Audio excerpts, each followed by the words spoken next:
think of Christianity differently than you've ever been taught.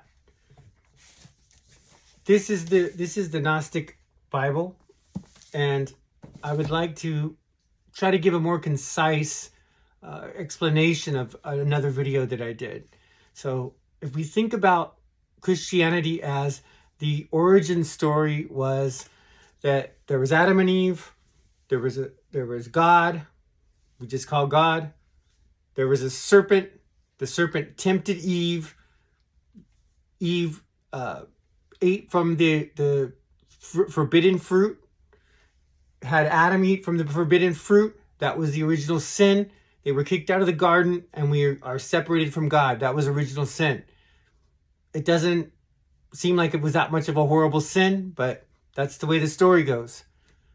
The way that the Gnostics look at this, in a lot of ways, is that the person that we saw as God, who was trying to tell us don't eat from that fruit, don't eat the forbidden fruit, was not a good God. He was trying to keep us as like pets. He was trying to keep us down. He was trying to keep us sub-gods. He didn't want us to advance. He didn't want us to ascend to closer to his level or beyond his level even.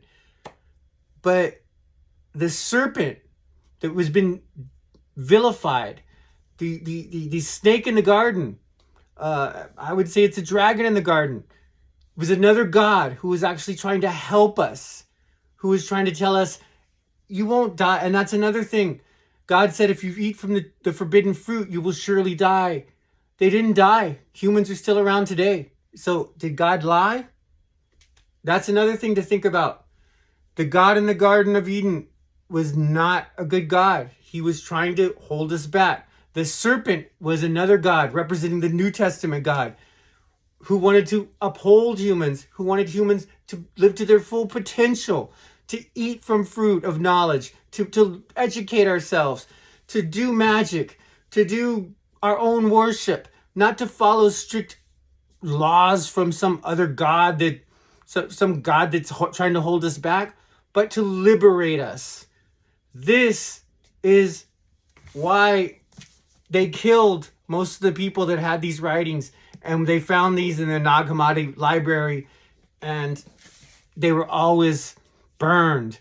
They were always, just like the witches in the witch trial. They don't want you to make your own medicine in the cauldron. They don't want you to do your own thing. They want you to be oppressed. They want you to say, this is the only way, and if you don't follow this way, bad things are going to happen to you. But it's not true. The serpent in the garden was our ally. That is the good God. That is the monad. That you could even say represents Jesus Christ. Whereas the Old Testament God represents the devil. That's my perspective. I will be reading more from this. I've already read this, of course. This is my Bible, and it goes into a lot of different things. And also, the being horrible to women is not something the Gnostics like to do, like the Catholic Church or Orthodox Christianity likes to do. These are all things like that. So I feel a calling to be a Gnostic Christian preacher. This goes into all kinds of different things, teaching magic, teaching everything. I hope you enjoy this. I challenge anybody to a debate on this, whether it's on TikTok or Facebook or any forum, any Orthodox person or anybody. I will challenge to a debate on this. Debate me. Tell me why the Old Testament God was so cruel. Why the Old Testament God caused a flood that killed everybody. Why the Old Testament God had all these rules, and if you didn't obey him, that he would strike you down. Where the New Testament God is more about forgiveness and be going forward. Forgive yourself, forgive others, and repent. Do only positive, speak only positive things. So I feel that Christianity, the real message is ignore the Old Testament. You can study it if you want.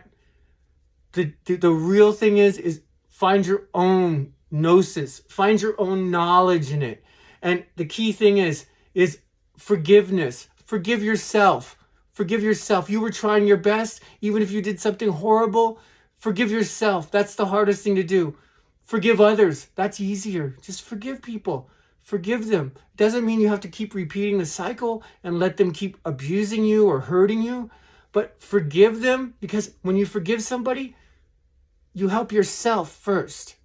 And then repent. Repent. Do and say only positive things to other people, and encourage other people to do and say only positive things to everybody. Take care of yourself. Take care of others. This is the message of true Christianity. It's been warped into all these laws and trying to control people's sexuality and trying to control people's money and trying to control people's thoughts. That's not it. That's not it. That is the opposite of Christianity. So I hope you enjoyed this. I'm going to try to make this into different shorts. I hope my message is resonating with enough people. You can reach me in any of my social medias. My name is Guion Hughes. I consider myself a minister, an independent minister. That's me. So have a great day. And like I said, forgive others, forgive yourself, and do only positive things. Try to do only positive things to yourself and to others.